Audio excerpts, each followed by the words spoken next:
Algunas escenas en este programa han sido recreadas. La guerra es un rompecabezas entre la vida y la muerte, hecho pedazos alrededor del mundo. Esta es una historia escrita con la sangre de jóvenes que defendieron un país, una causa y un ideal. Algunos vivieron para regresar con vida a casa y otros no. Simplemente desaparecieron. En una fresca mañana de otoño en el norte del estado de Nueva York, la tierra fue el escenario de las víctimas de una salvaje guerra que se libró hace muchos años. Al otro lado del mundo, la densa selva guarda los secretos de los soldados desaparecidos, pero no olvidados. Actualmente, una nueva generación de detectives forenses descifran sus terribles horas finales de una manera nunca antes hecha. Cómo vivieron y murieron estas personas está escrito en sus huesos. Después de muchos años de silencio, comienzan a contarles historias a estos forenses.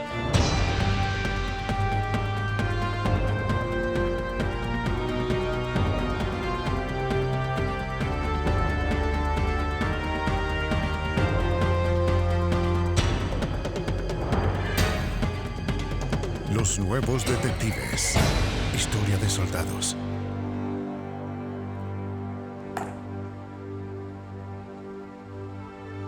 Como decían los antiguos, la guerra no ha terminado hasta que el último soldado muerto no sea enterrado.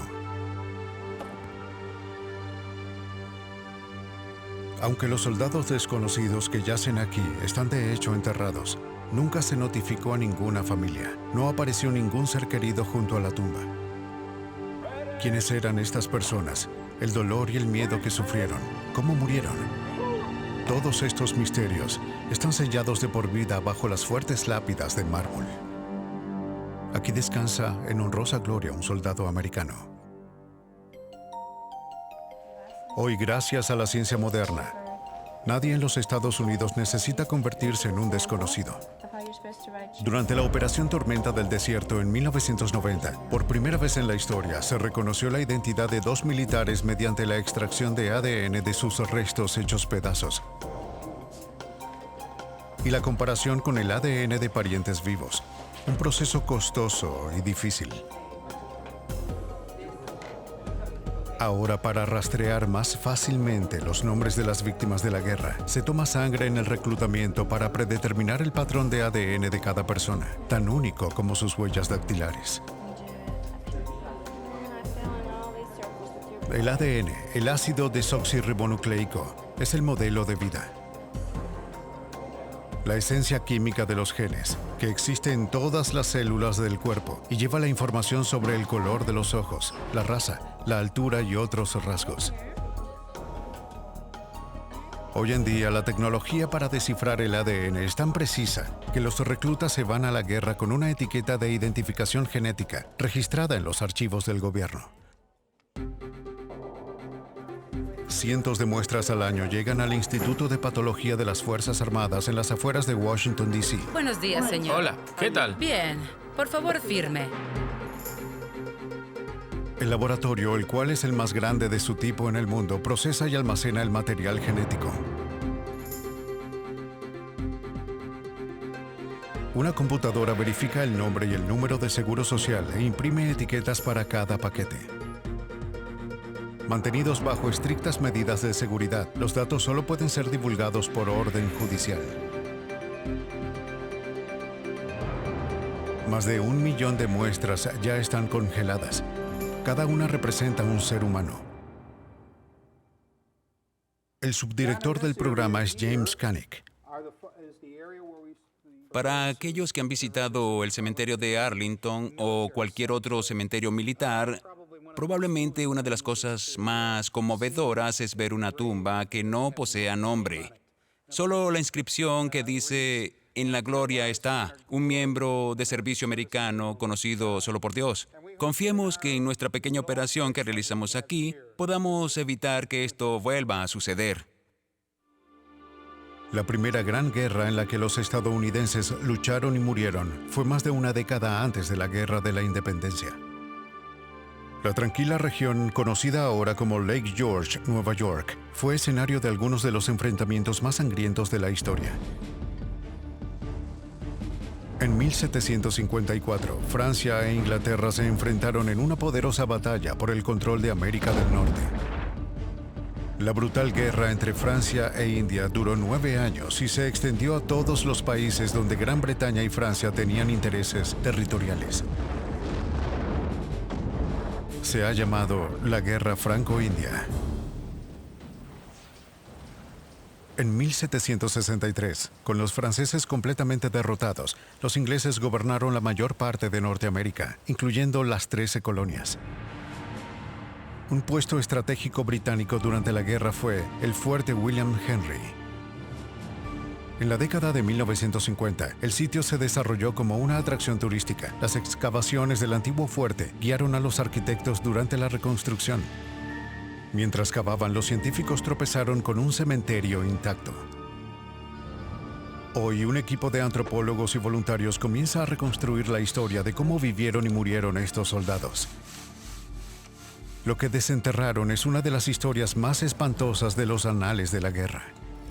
La antropóloga forense Maria Leston comenzó a trabajar con los entierros de Fort William Henry en 1993. Su colega Brenda Baker ha trabajado con ella desde el comienzo del proyecto. Leston y Baker saben por los patrones de la tierra que están seguros de encontrar sepulturas aquí.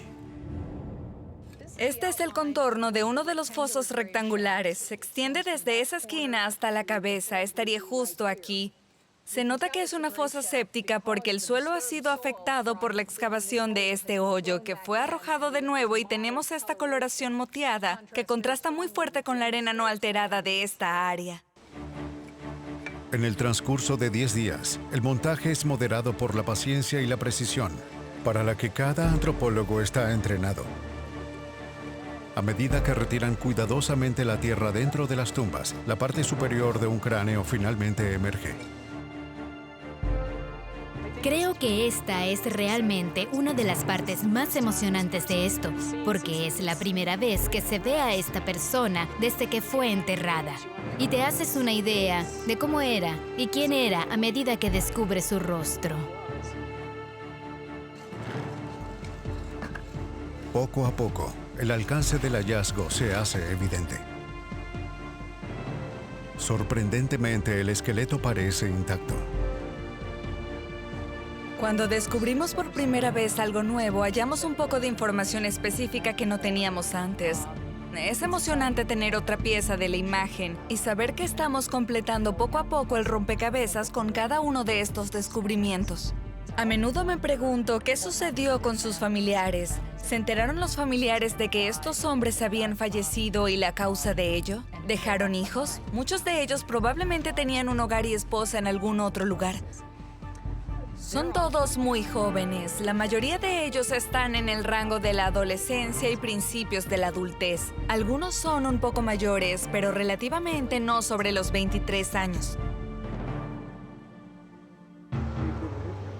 Antes de extraer el esqueleto para su conservación y estudio, Leston documenta cuidadosamente su posición exacta. Incluso ahora, ella comienza a reconocer los signos reveladores de una guerra fatal marcada en estos huesos. Parece que este es uno de los soldados que ha hecho un arduo trabajo. Hay mucho desgaste en todas sus articulaciones. Los músculos de su espalda se habían desgarrado de los huesos del soldado bajo el estrés constante de llevar cargas pesadas, y sus costillas se fusionaron con las vértebras. Debe haber tenido un dolor constante.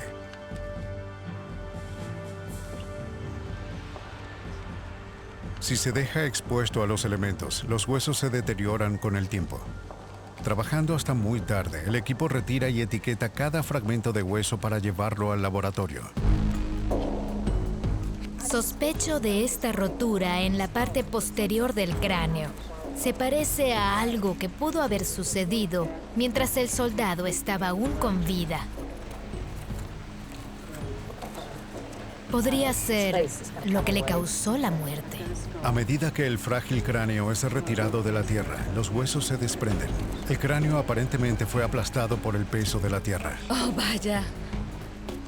Es extraño. Tengo una fractura aquí en el fondo que se cruza y se acerca con la posterior. Tal vez podamos ver algo más cuando lo hayamos limpiado todo. Dos pequeños botones se encuentran con el esqueleto. Parecen ser militares, pero el equipo no puede estar seguro hasta que hayan sido retirados. Uno fue encontrado en la cavidad pélvica del esqueleto y el otro parece estar unido a un material no identificado. Parece que está adherido o incluso puede ser parte de la piel. El cobre conserva muy bien el tejido orgánico. La milicia americana luchó junto a los británicos en el fuerte William Henry. Artículos como botones y telas pueden dar pistas sobre el rango y la nacionalidad. El trabajo minucioso, la limpieza, la clasificación y la documentación de los restos tomarán más de 12 semanas. Este botón es un gran hallazgo. Tenemos que ser muy cuidadosos al limpiarlo. Es necesario conservar su estado. No queremos perder información. Algunos de los artefactos que fueron encontrados con los cuerpos pueden ser identificados, otros siguen siendo un misterio. Pero muchas de las piezas de esta historia de detectives finalmente comienzan a tomar forma. Es mucho más que un montón de huesos. Un joven soldado ha salido de las profundidades con una historia que esperó siglos para ser contada. 2 semanas después de la excavación, a medida que se aproxima el invierno, se han exhumado los cadáveres y se están desenterrando otros. La tarea del equipo ahora es tratar de leer la historia de la vida que está escrita en los huesos. Lo primero que podemos hacer es echar un vistazo al cráneo y algunas de las características que indican que es un hombre. Si observan las áreas sobre sus cejas, pueden ver que están bien desarrolladas y que hay bordes de cejas allí. Esa es una característica de los hombres. Las frentes de las mujeres tienden a ser un poco más altas. Este se inclina un poco hacia atrás, lo cual indica que es un hombre. Esta es su mandíbula. Es la mandíbula inferior y se puede ver que es muy grande y robusta, y el mentón es extremadamente cuadrado. Esta es otra característica de los hombres. A continuación, deben determinar la edad de la persona al momento de su muerte. Si observas los extremos de sus huesos, brazos y piernas, verás que están fusionados. En los individuos más jóvenes verás casquillos separados en los extremos de los huesos. Esos casquillos se fusionan normalmente en las rodillas al tener 18 años o más. Podemos ver que sus molares están completamente erupcionados, incluyendo su muela del juicio. Usualmente se erupcionan a los 18 o 20 años de edad, así que ese es otro indicador de que es un hombre adulto.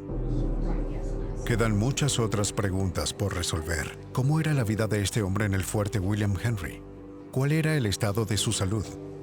La mayoría de los individuos más jóvenes tenían artritis. El único lugar donde tiene artritis significativa es aquí, en su codo derecho. Y este es el antebrazo. Este es el hueso que se sostiene sobre la parte superior de tu brazo y te permite moverlo de un lado a otro de esta manera. Y si comparamos el codo derecho con el codo izquierdo, podemos ver lo áspera que es esta superficie en el codo derecho. Esto significa que tenía mucha más fuerza en su brazo derecho. Y debido a la artritis que aparece justo en su codo derecho, esto indica que es un hombre diestro. Tenemos otra pista de que es diestro por el desgaste de sus dientes en la mandíbula inferior, y se puede ver los biseles en la cúspide de algunos de sus dientes aquí. Probablemente estaba sujetando una pipa en el lado izquierdo de su mandíbula, y eso es lo que ocasiona ese extraño patrón de desgaste en sus dientes inferiores. Posiblemente fue diestro. Colocaba la pipa en el lado izquierdo y movía su mano izquierda para poner la pipa dentro y fuera de la boca.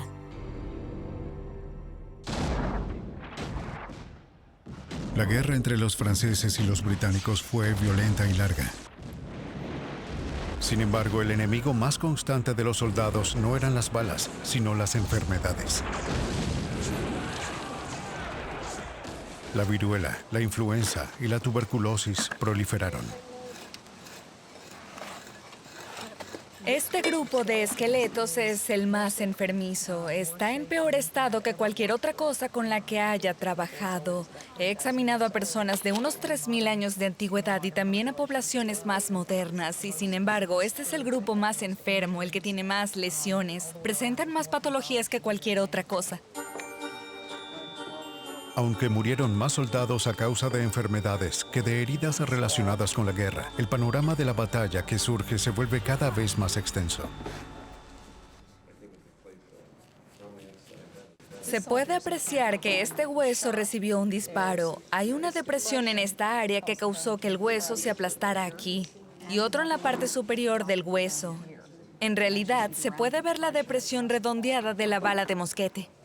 Muchos de los soldados que encontramos murieron por golpes en la cabeza. Aquí algo golpeó al soldado y perforó el hueso, forzando fragmentos dentro del cráneo y también fracturándolo aquí, hacia la dirección de su ojo y también corriendo hacia atrás, hacia la parte posterior del cráneo. Diarios revelan que cuando los franceses atacaron el fuerte William Henry, los británicos simplemente se rindieron, muy enfermos de viruela como para defenderse. Luego, sin previo aviso, un grupo de indios aliados de los franceses atacaron y asesinaron a los enfermos y heridos. El evento fue clave en la historia, el último de los mohicanos, que durante mucho tiempo se pensó que era un relato exagerado. En todo caso, resulta que fue un eufemismo. Al estudiar estos esqueletos, hemos encontrado evidencia extensa de esta masacre que documenta que se cometieron atrocidades. Sabemos que hubo mutilaciones y masacres en ambos lados. Como parte de esta guerra, todos participaron en ella. Este soldado fue decapitado y tenemos el relato de un sacerdote francés que vio el comienzo de la masacre describiendo a uno de los aliados nativos de los franceses saliendo de las casamatas, que eran las bóvedas resistentes para instalar una o más piezas de artillería, y llevando la cabeza de su víctima, enterrado bajo el suelo de las casamatas, donde había una fosa común de víctimas de masacres, y este individuo fue decapitado. En el hueso del cuello que tenemos aquí hay un número de cortes a través del hueso y uno al final de la parte superior, así que estamos muy seguros de que este fue el individuo que sufrió la decapitación que el sacerdote vio. Los huesos encontrados dentro del fuerte cuentan la historia del ataque rápido y feroz. Como parte de la masacre, parte del cuadro que hemos podido reconstruir es que hubo mutilaciones en el cuerpo y esto incluye mutilaciones genitales. Había cortes en la parte delantera de la pelvis en el área de los genitales. Además, creemos que algunos de los individuos les han extraído sus órganos. Y hay cortes que atraviesan toda la región del estómago hasta la columna vertebral detrás del abdomen. Y aquí tenemos varias fisuras de cortes y huesos dañados de ese incidente. Hoy en día, la ciencia forense revela mucho acerca de las dificultades con las que vivieron estos jóvenes, los horrores que sufrieron y las formas salvajes en que murieron muchos de ellos. Pueden crear una imagen de un soldado mayor de 18 años y diestro. Un hombre que fumaba en pipa y que probablemente la tenía en la mano izquierda. Un hombre fuerte que pasó sus días haciendo un arduo trabajo. Sus brazos y piernas sufrían de artritis y en su espalda tenía un constante dolor. Sus huesos y los de sus compañeros caídos nos dicen mucho sobre cómo eran las vidas de estos soldados. Pero nunca podremos saber sus nombres. Siempre anónimos, pertenecen a la antigüedad. En 1861, las pasiones profundas de la esclavitud impulsaron a la joven nación estadounidense a una violenta guerra civil. Norte contra sur, hermano contra hermano, lucharon durante 4 años amargos. Cuando la terrible prueba de fuego y espada llegó a su fin, más de 600,000 niños y jóvenes habían muerto.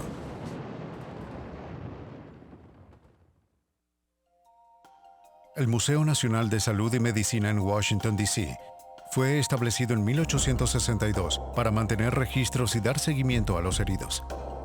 Paul Lediek ha estudiado más de 2,000 huesos de víctimas de la guerra civil.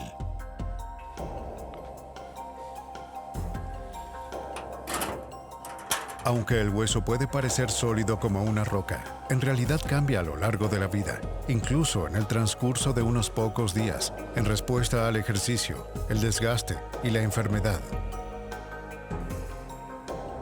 El hueso es como cualquier otro órgano del cuerpo, está constantemente reabasteciendo sus células y cambiando las células dentro de ella. Uno de los cambios que podemos detectar en el hueso es interesante porque muestran las actividades que los soldados estaban haciendo. Estos cambios en la parte superior del húmero, este es el hueso de la parte superior del brazo de un soldado de la guerra civil, y este defecto aquí, esta área grabada en el hueso, es indicativo de la actividad muscular pesada de la parte superior del brazo, probablemente levantando rifles de 7 a 9 kilogramos, disparándolos y excavando con picos y hachas. Los huesos también hablan del salvajismo de la batalla. Aunque el alambre se añadió más tarde, este trozo de bala se alojó en la pierna de este hombre durante unos 2 meses antes de que muriera. Estas 3 secciones craneales muestran muy bien cómo responde el hueso después de un traumatismo. Esta es una sección del cráneo y una herida de entrada que va a la parte interna del cráneo, y si miramos alrededor del margen de la fractura, no hay crecimiento óseo y sabemos que este hombre murió como resultado de esta lesión. Este hombre vivió alrededor de 1 mes con esta lesión craneal. Se puede ver que hay una decoloración alrededor de las esquinas del margen de la fractura. Si se observa la parte interior del cráneo, también se produce una deposición de hueso nuevo llamada reacción perióstica. Puedes ver algo de la apariencia gris aquí. Este es un hueso nuevo que se coloca durante el proceso de curación o infección.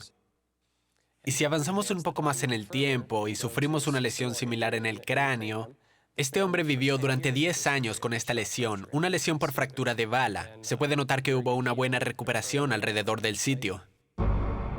Los cambios en los huesos muestran los efectos de uno de los enemigos más mortales del soldado, la infección. Este es el hueso de la parte superior de la pierna del soldado Julius Fabray, que fue herido en la batalla de Deep Bottom de Virginia el 16 de agosto de 1864. Le dispararon justo encima del área de la rodilla, y aquí hicieron una amputación justo encima de la rodilla. Sobrevivió durante 6 años con el fémur infectado. Puedes ver el cambio que se ha producido en el hueso. Les mostraré un fémur normal para que podamos comparar y ver la cantidad de infección que se localizó en este hueso. Más tarde, Fabray requirió una cirugía más extensa a medida que la infección se extendía hacia su cadera. Con fines para archivar, el museo fotografiaba constantemente a los mutilados junto a sus miembros amputados. La primera enciclopedia médica extensa sobre bajas militares fue posible gracias a estos sobrevivientes de la guerra civil. Pero se necesitaría otra gran guerra antes que los científicos pudieran empezar a poner nombres a los soldados que habían muerto. El 7 de diciembre de 1941, a la luz del amanecer, los bombarderos japoneses aparecen de la nada.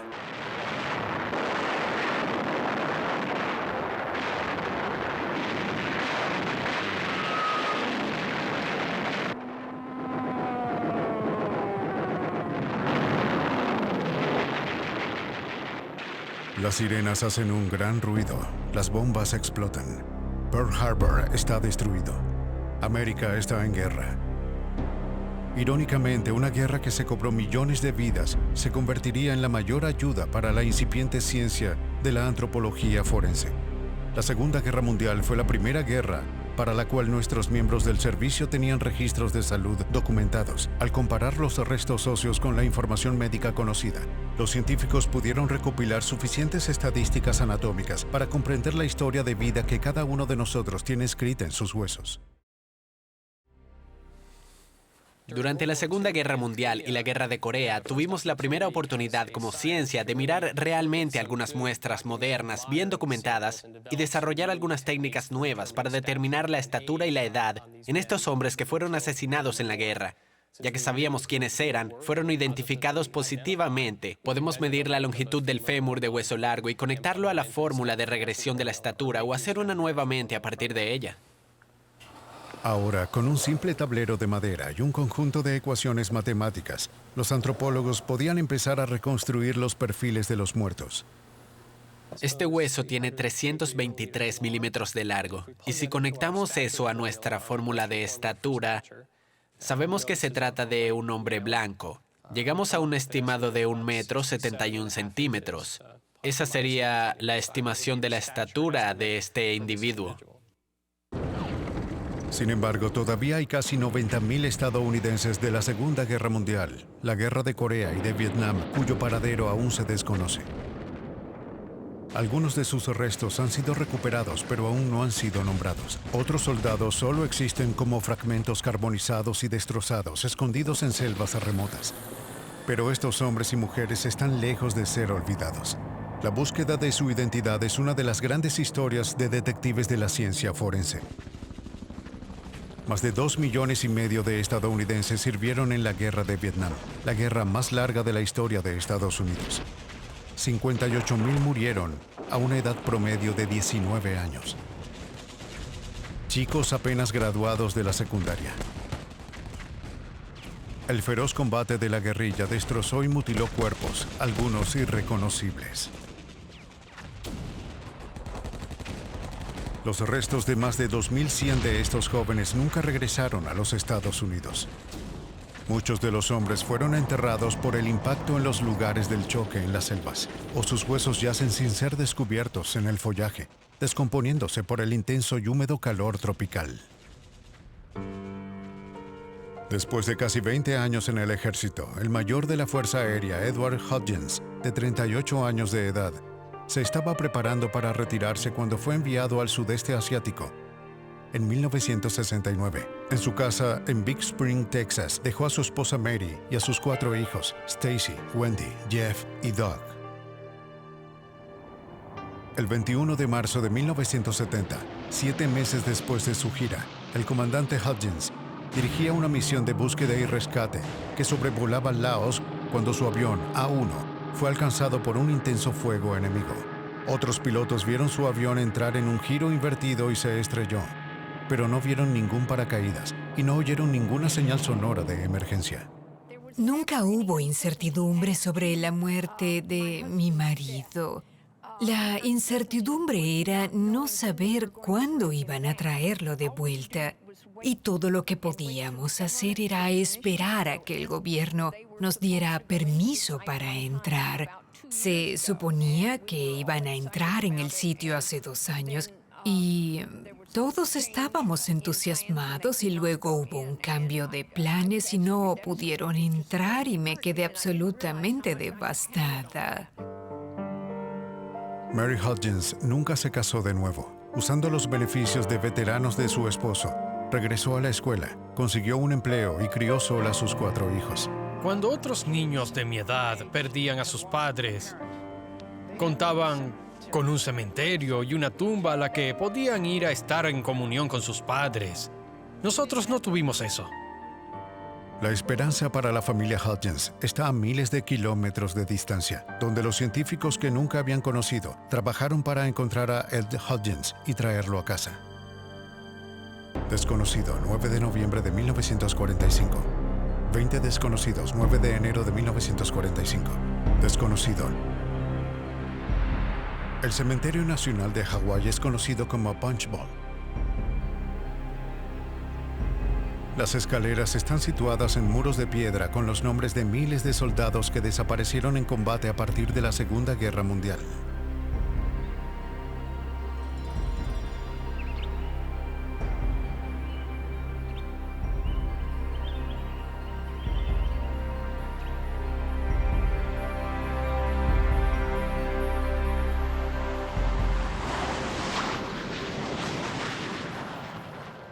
Cerca de allí, en la base de la Fuerza Aérea de Hickam, el Laboratorio Central de Identificación del Ejército de los Estados Unidos en Hawái, CILHI, es una de las instituciones líderes mundiales en ciencia forense. Los soldados y civiles que trabajan aquí han prometido que los desaparecidos no deben ser olvidados.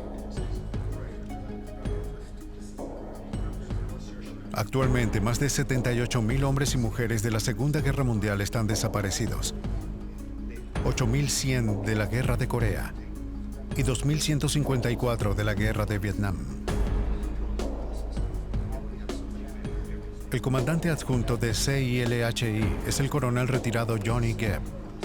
Mientras nos preparamos para ir a los sitios para recuperar los miembros del servicio perdidos en guerras anteriores, hay que realizar mucho trabajo antes de que los equipos puedan realmente salir y comenzar las operaciones de recuperación. Los estantes de metal sencillo contienen miles de archivos. En cada carpeta están los registros médicos y dentales de los soldados desaparecidos de la guerra de Vietnam. Hoy en día, gran parte de la información se ha transferido a una base de datos informática masiva.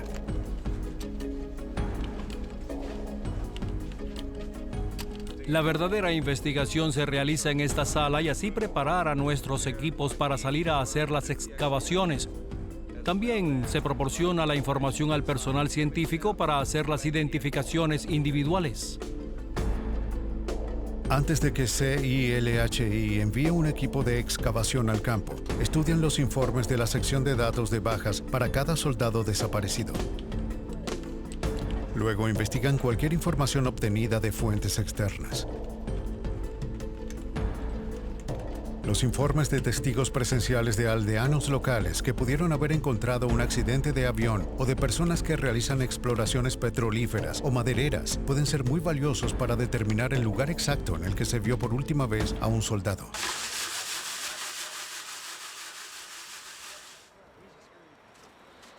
Los equipos de recuperación de CILHI se entrenan en Hawái antes de que las excavaciones comiencen en el extranjero. Un sitio de demostración simula un accidente de avión de la serie A6 con detalles meticulosos.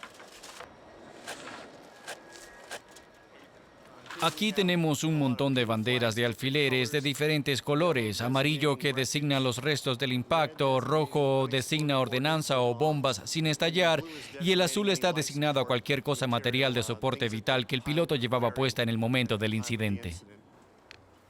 Un área de 12 por 16 metros se distribuye en unidades de 4 por 4 metros para que el equipo pueda documentar dónde se encuentra cada artefacto.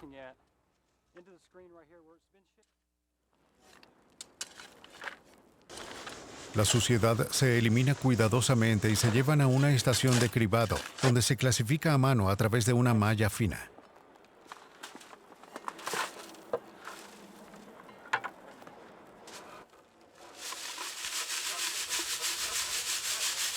El fragmento más pequeño puede hacer la diferencia para encontrar el nombre de un soldado. El equipo está buscando cualquier cosa que pueda ser identificada, ya sea por la aeronave o por el personal, huesos, etiqueta de identificación o piezas de un sistema de soporte vital.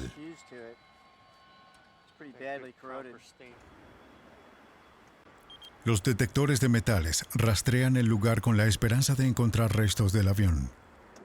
En el campo, los detectores son de vital importancia, ya que también ayudan a localizar cualquier munición viva que aún esté en el sitio. Principalmente coral, solo esta banda de rojo. El radar de penetración en el suelo envía ondas de radio a la Tierra que se reflejan en los objetos enterrados. Perturbación cerca de la superficie. El perfil ha sido alterado recientemente. Bien, tenemos un objeto metálico. Diferentes tipos de materiales crean bandas de colores que ayudan al equipo a evaluar la probabilidad de un entierro. El primer uso dramático es que cuando vamos al sudeste de Asia y tenemos estos testigos de incidentes que ocurrieron en los 60, estas personas son más propensas a ser longevas y lo que hacen y nos dicen es que sí, lo enterré al estadounidense y lo enterré en algún lugar de por aquí, pero ha cambiado. Y luego podrían señalar un área del tamaño de un campo de fútbol, ya sabes. Bueno, tal vez el cuerpo esté allí, tal vez no, pero puedo eliminar vastas áreas en cuestión de minutos. Después de semanas y meses de entrenamiento, los hombres y la tecnología son puestos a prueba en una tierra que fue una vez prohibida. Las selvas de Vietnam que se cobraron sus víctimas hace más de 2 décadas.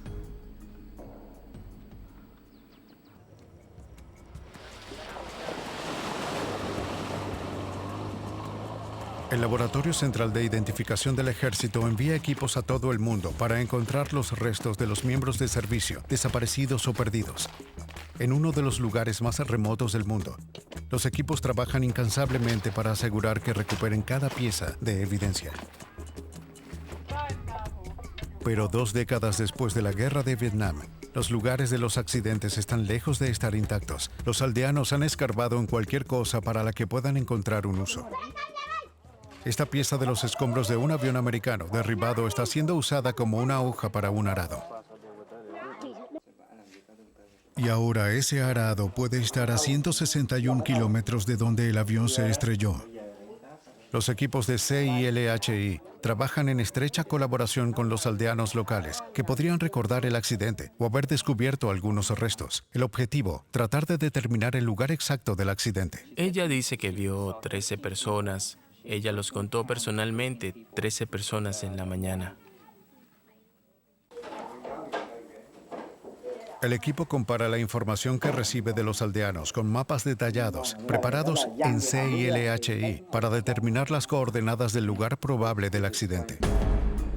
Los sistemas de posicionamiento global fijan su posición exacta, mientras hacen una travesía por el lugar.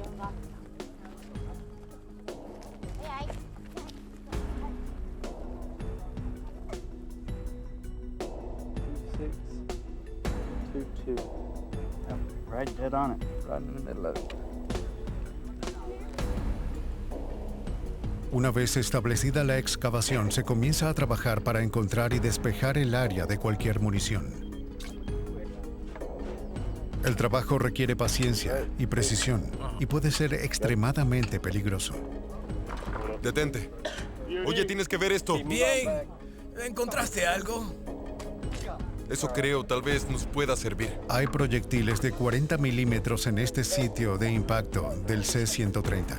Una vez localizados, deben ser cuidadosamente retirados y transportados a una distancia segura, donde serán desechados posteriormente.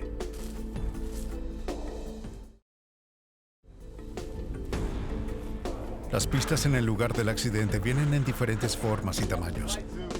Cuando un avión se estrella, los artefactos y restos llevan las inconfundibles cicatrices del impacto de 966 kilómetros por hora. Las armas grandes son enterradas por la fuerza del choque. El avión está literalmente destrozado. Los pedazos del fuselaje están dispersos en todas las direcciones. Esto es importante. Es un soporte de montaje de micrófono de un casco de piloto.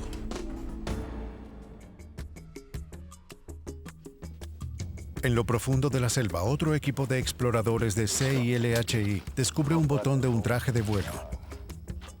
Luego, una excavación más profunda revela un remanente de tela del traje bajo el denso follaje de la jungla. En una guerra de alta tecnología, los soldados son destrozados por sus máquinas. Encontrar un esqueleto intacto en Vietnam sería inconcebible. Así que cada fragmento es una pista vital. Los hallazgos más significativos son los huesos y dientes humanos. Todos los restos encontrados en Vietnam son llevados de vuelta al laboratorio de CILHI en Hawái para su análisis.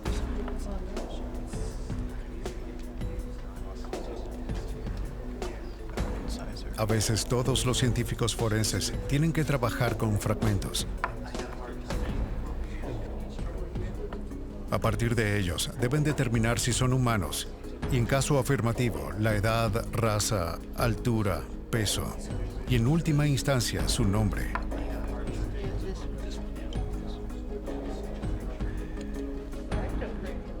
Hasta la fecha, CILHI ha identificado positivamente a 570 miembros de servicio desaparecidos de la Segunda Guerra Mundial, Corea y Vietnam, y ha devuelto los restos a sus familiares. A menudo los huesos llegan sin tener una idea clara de su procedencia. Identificar esos restos es la tarea más difícil de CILHI. Muchas veces varias porciones de un esqueleto llegan a CILHI, cada una de ellas con los restos del mismo soldado desaparecido. Los antropólogos de CILHI deben tratar de identificar cada fragmento de hueso y determinar a quién pertenecía. Cuando los huesos no pueden ser identificados por los métodos estándar, el equipo recurre a las pruebas de ADN para analizar los restos, pero la prueba no funcionará con muestras de hueso pequeñas. Les diré que este es el único fragmento de hueso en la mesa que es lo suficientemente grande y está en un buen estado de conservación, por lo que creemos será perfecto para producir ADN. Antes de que el hueso pueda ser examinado, se debe cortar y medir una muestra. El ADN mitocondrial se extraerá de la muestra ósea y se comparará con el de un pariente materno vivo. De acuerdo. ¿Qué te parece, 5 gramos? 5 gramos. Vamos a enviar esta muestra a la AFDIL y en unas 4 semanas deberían enviarnos un informe sobre si fueron capaces o no de secuenciar el ADN mitocondrial de esta muestra.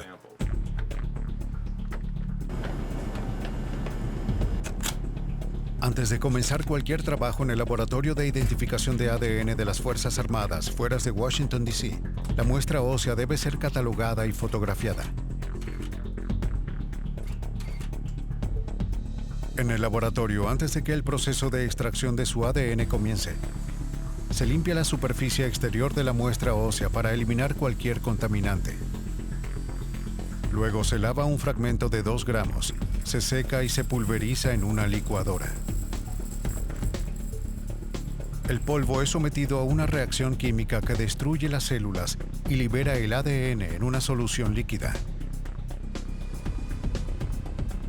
Esto se incuba durante la noche con una enzima que rompe las proteínas dentro de las células, dejando el ADN depurado.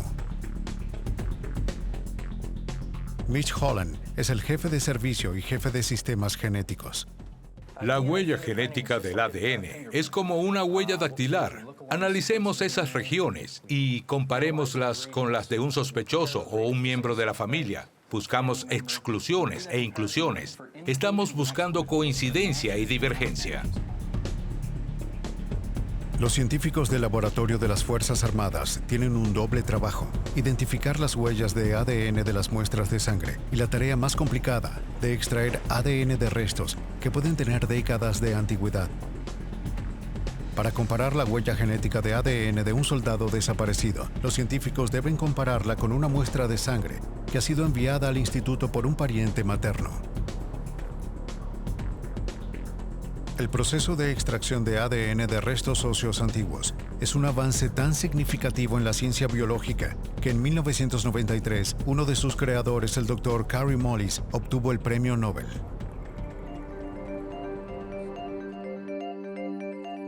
Los científicos conocían el ADN desde el siglo XIX, pero el misterioso ácido nucleico no estuvo vinculado a la herencia hasta 1944.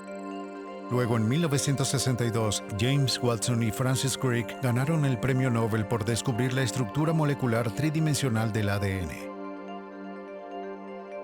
Existen 2 tipos de ADN: ADN nuclear, que se encuentra solo en el núcleo de la célula, y ADN mitocondrial, que se encuentra en las mitocondrias circundantes. El primer tipo no es tan abundante como el segundo, que puede perdurar en los huesos durante miles de años después de la muerte.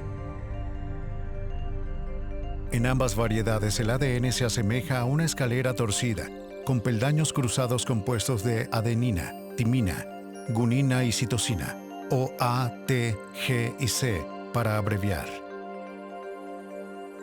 Las huellas en la toma de huellas genéticas de ADN son piezas de A, T, G y C, de diferentes longitudes y disposiciones. El ADN mitocondrial se hereda solo de la madre. Por lo tanto, las personas relacionadas a lo largo de las líneas maternas comparten patrones idénticos con sus A, C, G y T que las personas no relacionadas no comparten. Una coincidencia indica una alta probabilidad de identificación, pero en sí misma no es 100% concluyente. Para tener una muestra lo suficientemente grande para trabajar, los científicos son capaces de reproducir o copiar el ADN en una máquina llamada termociclador, que sintetiza millones de copias exactas del ADN en unas pocas horas. El proceso se conoce como reacción en cadena de la polimerasa. A continuación, la muestra se carga cuidadosamente en un gel, a través del cual pasa una corriente eléctrica. La luz ultravioleta ayuda a visualizar las barras individuales del ADN. Luego se cargan varias muestras en lo que se conoce como gel de secuencia, una muestra por carril. La muestra es entonces leída por un láser que va y viene a través de ella cientos de veces por minuto. La información se convierte entonces en un pico, en un electroferograma, que puede traducirse en A, G, T o C. Cuando se compara con las muestras de referencia de la familia, si las secuencias son idénticas, se considera una coincidencia probable. A lo largo de los años, los restos que serían presuntamente los de Ed Hodgins llegaron a CILHI 4 veces. Una vez de una fuente desconocida, una vez de un nativo laosiano y 2 veces de su sitio conocido del accidente. El hueso analizado para ADN provenía de la fuente laosiana y fue claramente descartado por las pruebas de laboratorio. Pero algunos de los huesos adquiridos de la fuente desconocida se alinearon con fragmentos del lugar del accidente. Estos pueden ser certificados como pertenecientes a Hodgins. Los artefactos en el sitio encontrado cerca de los restos de Ed incluían su reloj, una hebilla de su arnés del asiento, una cadena de la etiqueta de perro y una moneda de 10 centavos, una moneda americana en una selva lejana. Pero sería un solo diente, no mucho más grande que la moneda de 10 centavos que llevaba en el bolsillo y que proporcionaba la pista fundamental que los científicos buscaban. Sí, se ve bien. Cuando los casos de restos dentales llegan al laboratorio de CILHI, son estudiados por odontólogos forenses. Buscan características únicas que ayuden a que ese sea el diente de un soldado desaparecido. En este diente vemos un conducto radicular. En otras palabras, el diente fue extraído por dentro y rellenado con pasta, que coinciden cuando vemos las radiografías después de la muerte. Otros empastes que son fáciles de emparejar son estos empastes individuales en los dientes inferiores, aquí. Y también aquí. También esta serie de empastes en los dientes superiores. Por lo tanto, este es un buen ejemplo de cuando tenemos suficientes evidencias para trabajar, tanto antes como después de la muerte, de lo cerca que podemos estar de los registros dentales. Se toman radiografías de los dientes y la información se introduce directamente en una enorme base de datos de registros dentales. Esto representa la imagen después de la muerte que acabamos de tomar del diente. Todos los registros dentales de las personas desaparecidas en el sudeste asiático y en Corea están archivados. El odontólogo forense introduce los detalles específicos del diente que se ha encontrado en la computadora y comienza comparando el diente con la información de los registros. Este paciente tenía empastes en un par de dientes en la parte superior del lado derecho. La computadora verifica las características de este diente en comparación con los miles de registros en su memoria. Cada vez que elimina un registro, se acerca más a la búsqueda de una coincidencia. El odontólogo forense ingresa más información y la computadora elimina todos los registros excepto 4. Este diente podría pertenecer a uno de los 4 hombres desaparecidos. Queda una información más. Este molar tenía un pequeño relleno en el cuadrante inferior derecho. Cuando esta información elimina todos los registros menos 1, el equipo ha encontrado una coincidencia. ¿Puede llevar esto a datos de víctimas y decirles que tenemos un buen resultado en CADME? También quisiera ver la grabación. Sí, señor. Gracias. Sí. Solo unos pocos cientos de fragmentos óseos, la mayoría de menos de 1.27 centímetros de tamaño, y un diente, se puede decir con certeza que pertenecen a Ed Hodgins. Para la familia es suficiente. Ya sea transportando pequeños fragmentos de hueso no identificados desde una excavación hasta un laboratorio en Hawái, o finalmente enviando a un soldado con un nombre a casa de sus seres queridos, CILHI trata a todos los restos con el mayor respeto.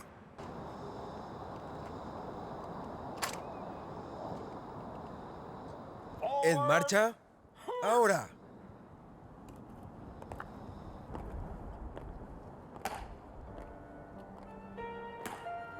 ¿En marcha? En el Cementerio Nacional de Arlington, el ritual se repite cada hora, los 365 días del año. Héroes caídos para siempre honrados, pero para siempre anónimos. Pero un héroe, una vez entre los desaparecidos, finalmente ha sido encontrado. Llega al descanso eterno con un nombre, honores militares completos y un corazón púrpura.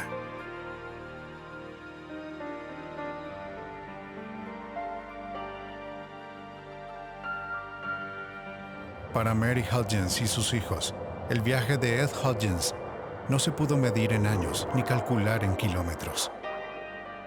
Estuvo en una selva durante 26 años y ahora lo enterramos con honores y sus compatriotas lo han honrado y nos lleva a una conclusión para todos nosotros.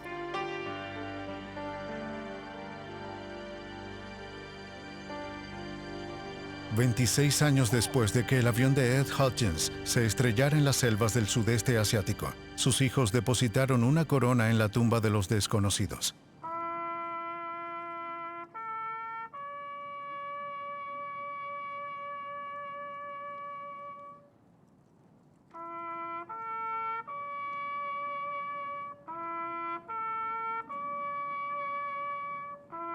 Docenas de científicos de todo el mundo han trabajado para llegar a este día. Pieza por pieza, pista por pista, han resuelto un misterio que atormentaba a una familia durante más de un cuarto de siglo.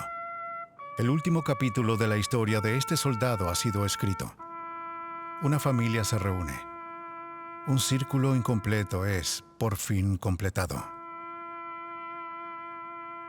Ed Hudgens ha vuelto a casa.